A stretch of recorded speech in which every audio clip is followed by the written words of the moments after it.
Çok teşekkürümü bildirirəm. Değerli dostlar, bəli, yeni seslerden biri Hatəm Həsənovdur. Aşıq Qəmbər İfa Məktəbinin davamçısıdır, onun yaxın qohumudur.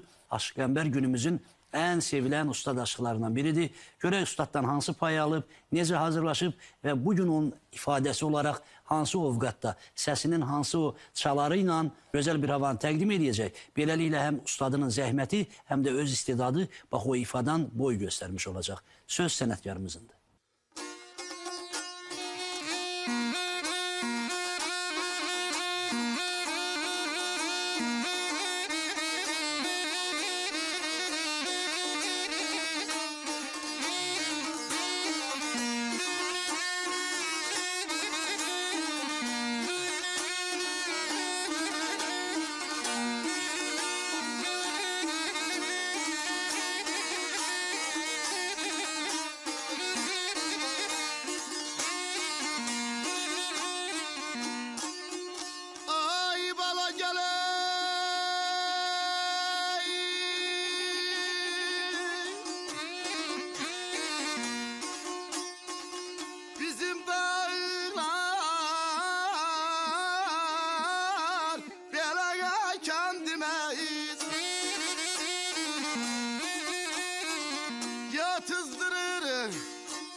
Bizim dağlar kendimizi yatızdırır ətəyində.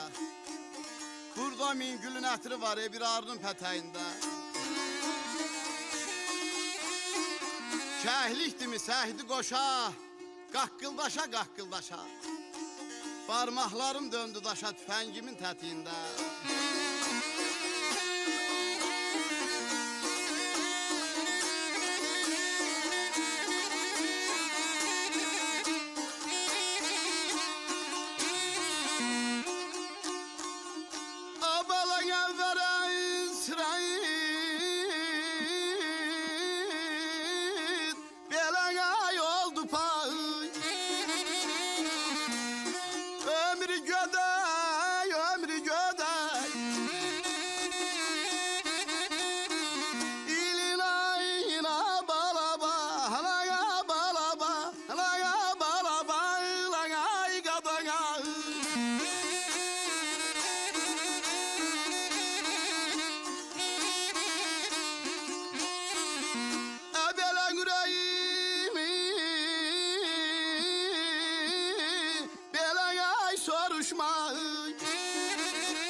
Kaldı çoban, kaldı çoban. Tüteyinde ya balaba, hala ya balaba, hala ya balaba, hala ya gadaya.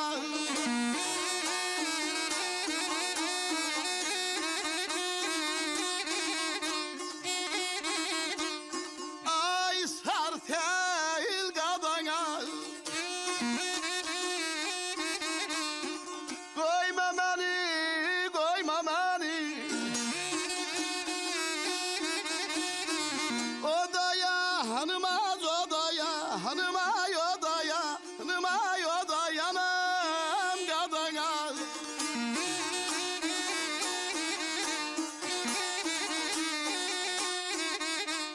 Enver hasret oldu payın, ömrü göde yılın ayın.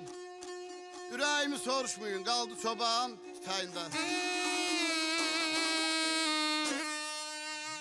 Hatəm Həsənov baş sarı tilavasını təqdim elədi. Balabanda Ələkbər müşahidə elədi. Aşıq Qəmbər adı çox şey deyir. Şirin oxumaq, laylalı oxumaq, ustadlıq, gözəl dastan, söz repertuarı və s. və ilaxır. Amma Hatəmdə də bir məqam var ki, o da bir balaca sanki gec gəlib sənətə.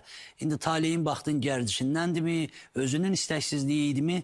Amma görürsən ki, bir şirin nəfəs var. Azacıq o qorun üstündəki külü götürsən, yaxşı bir ocaq çatmaq olar. Bu mənim şəxsi qənaətimdir. Bəs Neymət Qasımlı nə düşünür bu ifa haqda? Əslində Hatəm haqqında mən ona qulaq asanda fikirləşdim ki, bu da neçə illərdir bu sənətin içərisində püxtələşib, formalaşıb. Ancaq özü də qeyd elədi ki, gec gəlmişəm. Səsinin dolğunluğu bu fikri deməyə mənə əsas verir. Çünki ocaqdan gəlmişdi, kökdən gəlmişdi. Əslində bu Ozan verilişinin elə ən gözəl missiyalarından biri odur ki, belə gəncləri təqdim eləyir və belə gənclər özünü gördükdə məsuliyyət daşıyır, sənətə bağlılığını bir daha əminliyini özündə təsdiq eləyir. Yəni, mən bu sənəti davam eləyimmi, yoxsa bu sənət mənlik deyilmi? Bu mənada o baş sartel oxudu, çox laylalı, çox yatımlı oxudu. Təbii ki, bayaq dediyim bir fikri də demək istəyirəm ki, Hatəm haqqında aşıq sənəti elə bir sənətdir ki, özünü müşayiət eləmək mütləq bacarmalısan. Yəni, bu müşayiət olmadan sən digərinin müşayiəti ilə oxuyacaqsansa, hansısa bir məqamda büdrəyə bilərsin. Çünki kənarda olan müşayiət sənin nəfəsini, sənin o enerjini... Yəni, asılı hala salır. Bəli, tam duya bilməz. Bəli. Bu mənada aşıq sənətində o özünü müşayiət və sözlərin seçilməsi. Mən Xanım Göyçəlidə də, Hatəmdə də sözlərin düzgün seçilməsinin alqışlayıram. Çünki orada bölgü söhbəti var. Məsələn, Cəlli havası oxudu Xanım Göyçəli.